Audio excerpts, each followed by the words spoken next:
for their opening statement. Thank you, James and Amy, and special thanks to Kenny for suggesting this topic. This isn't the sort of topic I would expect a Muslim debater to suggest, so I have to say I am impressed. Before we get started, are there any jihadis in the house tonight? I gave my location. Anyone want to take out the dizzle before I start talking about Muhammad? No? Allah Akbar.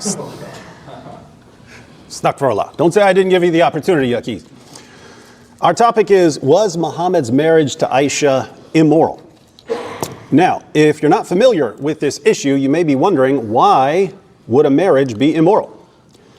And the answer is because when they were married, Muhammad was 51 years old and Aisha was 6 years old. So the real question we're asking is whether it's immoral for a tiny little girl to be married off to a man who's old enough to be her great-great-great-great-great-great-grandfather. I know I just exaggerated a bit, but if I've learned anything from my Muslim friends, it's that we should always exaggerate how great Muhammad was. To be fair, Muhammad's marriage to Aisha wasn't consummated until 3 years after they were married. So Muhammad had sex with Aisha when he was 54 years old and she was 9 years old. Was that immoral?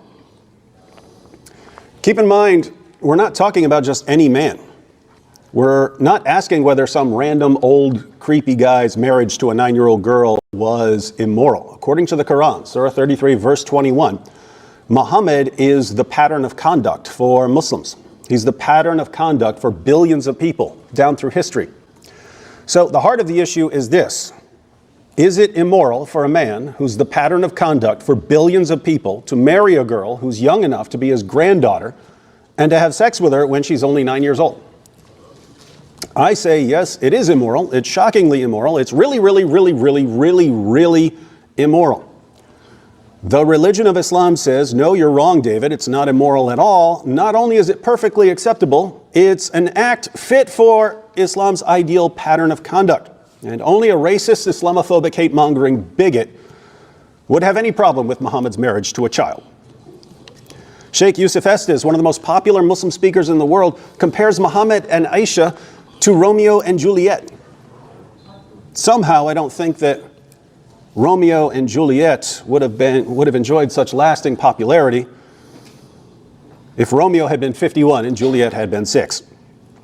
Now, why do I say that it's immoral for a man in his 50s to marry and have sex with a little girl whose age is still in single digits? Especially when that man in his 50s is the one who defines morality for billions of followers. The obvious reason is that having sex with a child is disgusting and perverted.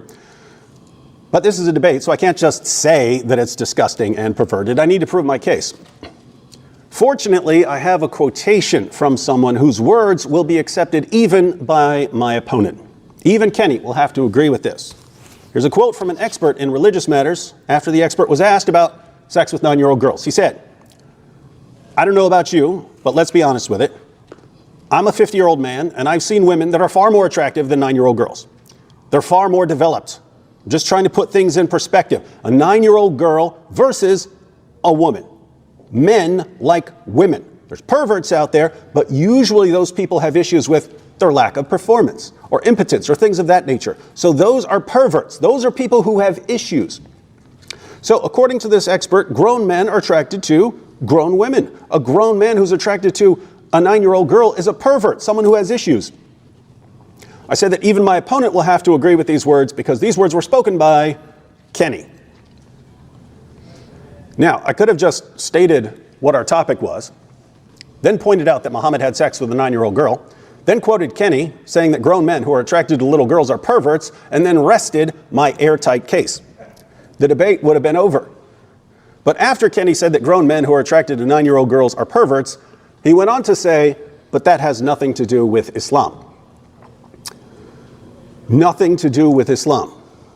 The man that your God describes as your pattern of conduct had sex with a 9-year-old girl. How can that have nothing to do with men having sex with 9-year-old girls? How can Muslims insist that there's no problem here? How can Muslims reconcile the Quran's claim that Muhammad is a wonderful pattern of conduct with the historical fact that Muhammad climbed on top of a 9-year-old girl when he was more than 50 years old?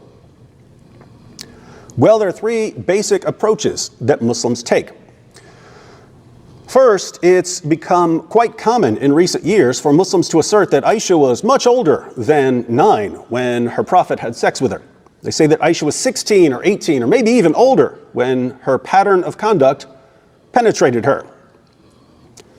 Unfortunately for proponents of the Aisha was much older defense, this response only works in an atmosphere of total ignorance. If someone who's never read the Muslim sources hears that Aisha was much older than 9, he might believe it. But as soon as you start reading Islam's most trusted sources, you find hadith after hadith after hadith saying that Aisha was 9 years old when Muhammad had sex with her. You never find any of these sources saying that she was 16 or 18 or older. The only disagreement you find in these sources is whether she was 6 or 7 when the marriage contract was written. Islam's most trusted sources agree that she was 9 years old when the marriage was consummated.